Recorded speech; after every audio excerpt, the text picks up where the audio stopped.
Well, this gallery we opened in 2000. My wife and I, Antonia Toza, we particularly do Indian, Southeast Asian and Gandhara works of art. Quite simply because I just built up a very good network of collectors and dealers and contacts when I was at Spink. But we also do increasing amounts of Chinese art. We do ceramics, sculpture and some textiles, and we're particularly strong, as you can see looking around you here, on sculpture. I've always loved sculpture, particularly Buddhist, very strong, very intense Buddhist sculpture. I think, well, my clients have various reasons for collecting. Some of them lived in Asia and developed an interest in Asian art while they were there. Some of them have family traditions of collecting Asian art, so their fathers or mothers or grandfathers collected Asian art, so they've continued that tradition.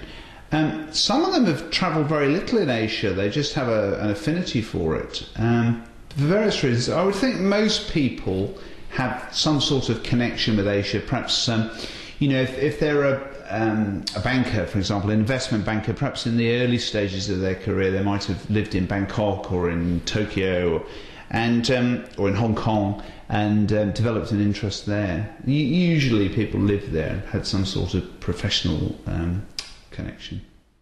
I personally don't have a large number of Chinese clients, for the simple reason that at the moment we do more sculpture than ceramics. And Chinese collectors in general love mark and period ceramics of very high quality and jades. They adore Chinese jades, and we do a lot more sculpture. But actually we're gradually trying to change that. We're doing increasing numbers of ceramics and jades, so I'm hoping to build up a bigger client base. I think I personally sell more Southeast Asian art than anything else. I'm very fond of Thai sculpture, just very peaceful, very serene Thai Buddhas, for example. I've sold innumerable Thai Buddhas over the years. I'm also very fond of Gandhara sculpture, but it's becoming increasingly difficult to find and punctuated with large numbers of copies as well, which makes it rather difficult. But there are still some great Gandhara sculptures around.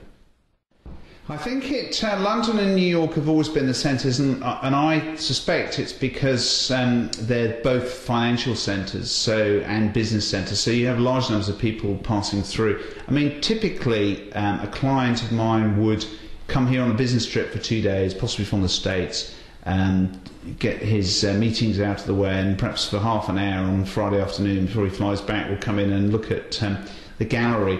And I think that's why this area around St James's and Mayfair has a fabulous number of galleries of various types, and it's close to the financial areas. I mean, on this street the upper floors have numerous hedge funds and financial companies, and so you often have a connection between the two.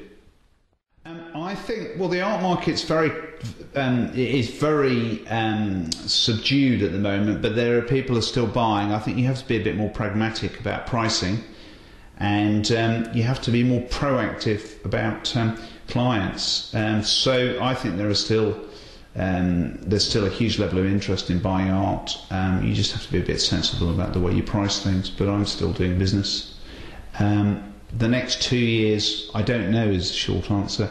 I suspect that this year is the worst of this recession, and I'm hopeful, having talked to numerous banking friends and other business people, that things will start to improve towards the end of this year and into the beginning of 2010. I hope so.